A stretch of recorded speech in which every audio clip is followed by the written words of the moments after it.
I still hear the crash, Songyun speaks for the first time after accident. The hallway was silent again, the kind of silence that could not be explained, only felt, like the world was holding its breath for something, waiting to hear what came next, and for once, even the outside world, the fans, the cameras, the whispers, seemed far away, unreachable, distant, as if time itself had chosen to pause just long enough for her to open her eyes.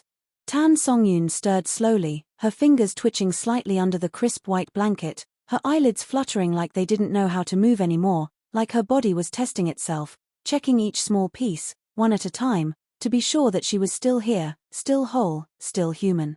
Shukai had not moved in hours, his body curled in the hospital chair beside her, a blanket thrown across his shoulders by a kind nurse, his hand still locked gently around hers, as though letting go meant something would slip away again, something he wouldn't survive losing. Then it happened, her hand moved, her fingers tightened just a little, just enough, and his eyes flew open. He stared at her, not breathing, not thinking, just feeling. Then he whispered her name so softly it almost disappeared into the beeping of machines. Songyun. She blinked again, then slowly, painfully, turned her head toward the sound of his voice. Is this real? She asked, her voice so dry, so faint, it sounded like a memory instead of a moment. You're awake, he breathed, leaning forward, brushing her hair away from her face with shaking fingers. You're really awake.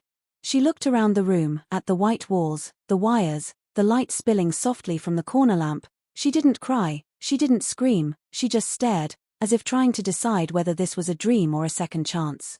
Where are we? She asked. In the hospital, he replied. There was an accident. We were on the way home after the shoot.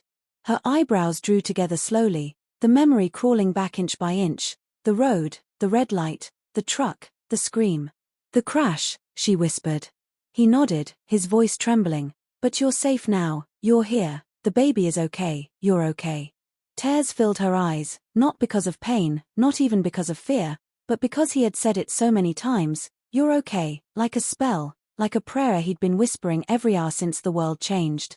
I still hear it, she said softly, her eyes unfocused. The crash, it plays over and over. I hear it when I blink, when I close my eyes, when no one's speaking.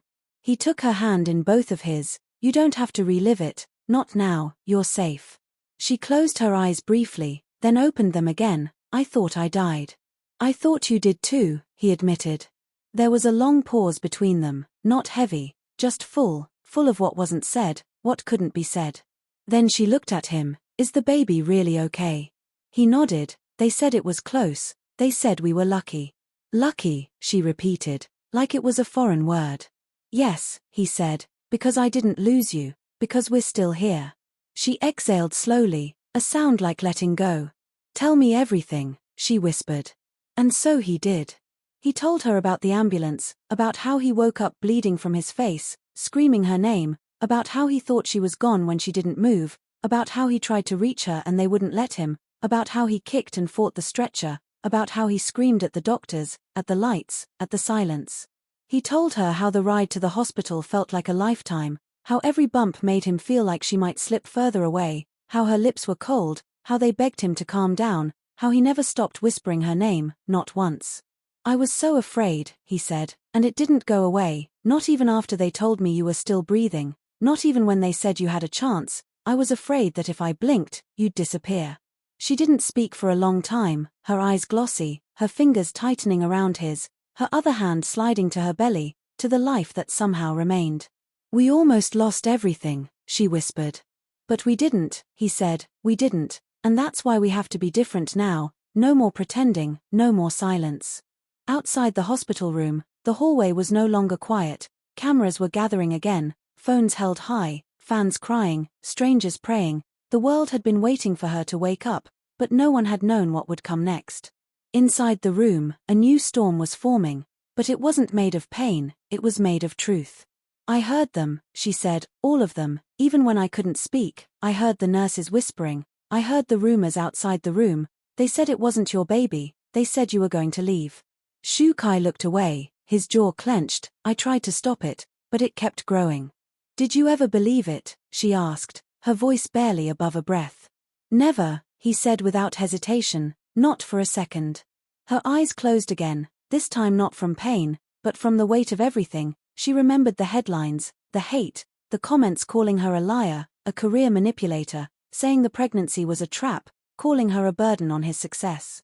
It got into my head, she admitted. There were nights I cried myself to sleep beside you and you never even knew. He was silent, destroyed, broken by what he had missed. I should have seen it, he whispered. You were trying to protect me, she said, but we were both drowning and pretending we weren't.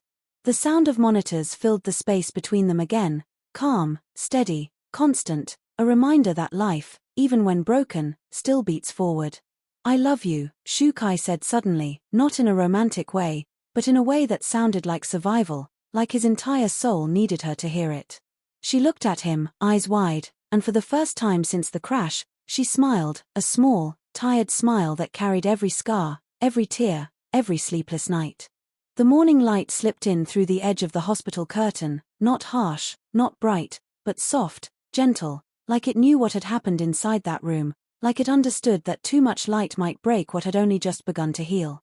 Shu Kai was already awake, sitting by her side, watching her breathe as if each breath reminded him they had survived something unthinkable. He had barely slept, not because he couldn't, but because he wouldn't. Sleep felt too close to silence, and silence was too close to losing her again. Tan Songyun stirred slowly, her hand still resting near her stomach, a subtle gesture that had become instinct. Her eyes fluttered open and met his. He smiled, and this time it wasn't forced or desperate. It was quiet, full of something warmer than hope. It was gratitude. You're still here, she whispered, her voice soft, but stronger than the day before. Always, he replied. They didn't speak for a while after that, not because there was nothing to say, but because the silence between them had finally changed. It no longer held panic or fear. It was full of presence, the kind of stillness that comes only after chaos has retreated. Outside the room, things were different. The media had exploded overnight. Hashtags filled every platform. Fans were crying in comments. Old haters were deleting posts. Even public figures who had once taken sides were now posting statements of support. But none of that noise entered the room where they sat, hand in hand, rebuilding something invisible but vital. A nurse came in gently, checking her vitals, offering her something warm to drink. The baby is strong, she said with a smile, and both of you are going to be just fine. Songyun looked up, her lips parting slowly, and asked the question she had been holding since she first woke up. Did they see it happen, the fans, the cameras, the ones who wait outside the gate? Shu Kai's jaw tightened, and then he nodded. Some did, he said. It was late, but they were still there, waiting by the side road. It happened too fast, they didn't know what to do. And now, she asked. Now they are outside again, he said, but for different reasons. He pulled his phone from his pocket, showed her the headlines, the photos, the videos of him crying at her bedside, of fans gathering outside hospitals across the city, lighting candles, holding signs that read "Stay strong, we love you, please come back." Her eyes filled again, not with pain, but with a quiet overwhelm. She had expected hate. She had braced herself for cruel headlines. But the world outside had changed while she was sleeping. They still care, she whispered. They never stopped, he said, but they were afraid, just like us. Later that day, the doctor returned with good news, but also a warning. She would need time, both physically and emotionally. The trauma was deep, and it would not disappear just because the bruises did. She listened carefully, nodding at every instruction, but her eyes kept drifting toward Shu Kai, as if he were her real medicine, the only constant through the darkest hours. You should go home, she told him softly once the doctor had left. I'm not leaving, he said instantly. You need rest, real rest, she said. You've been in that chair for days. I'll rest when you're home, he said, and she knew he meant it. The conversation was interrupted by a knock, gentle but deliberate. It was her manager, eyes swollen from tears, carrying a small gift box and a thick folder.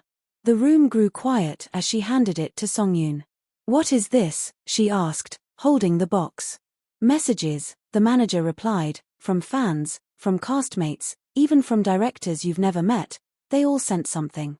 Songyun opened the box slowly, finding letters folded like origami, some scribbled on napkins, some sealed in golden envelopes, some decorated with drawings of her, of the baby, of their little family. There were words like fighter, miracle, light, hope. Her fingers trembled as she picked up one letter and began to read. It was from a fan who had been following her for 10 years, someone who had grown up watching her, someone who said that even in silence, even in coma, she had given them strength. The letter ended with a line that made her press the paper to her chest. Please don't give up, not when your story saved mine. She looked at Shu Kai again, tears streaming freely now. I don't know how to carry all of this. We don't have to carry it, he said, we just have to walk with it. That evening, when the nurses had dimmed the lights and the machines beeped in their soft rhythm, Tan Songyun turned to him with a quiet confession. There's something I didn't tell you, she said. He waited, patient, alert. The night of the crash, I had decided to leave the industry. I had written a letter, I was going to give it to you when we got home. He blinked, caught off guard. Why? Because I was tired, she said, of being doubted, of defending our love, of proving myself every time someone questioned my worth. I thought maybe the only way to protect our baby was to disappear. He didn't speak. He just reached for her hand again and kissed it gently. But then I saw you that night, she continued, I saw you trying to reach me, even when they held you back, I heard you calling my name, I felt your hand on mine before the machines did, and I knew then that leaving wouldn't protect me, it would destroy me.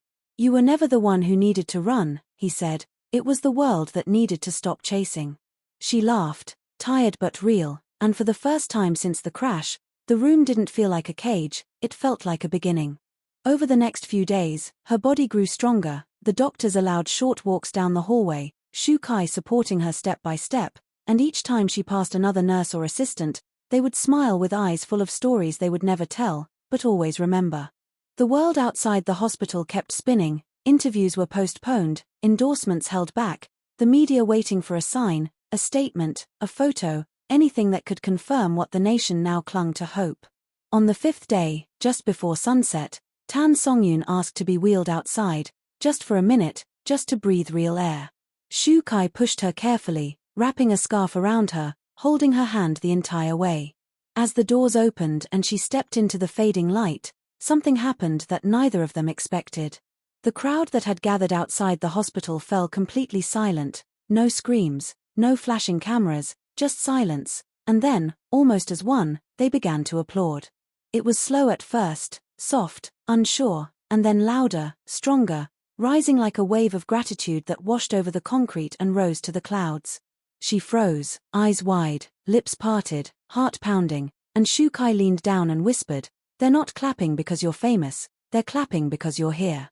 Tears spilled over again, not out of pain, but because for the first time in a long time, she believed it. They didn't just survive. They were loved. They were forgiven. They were home.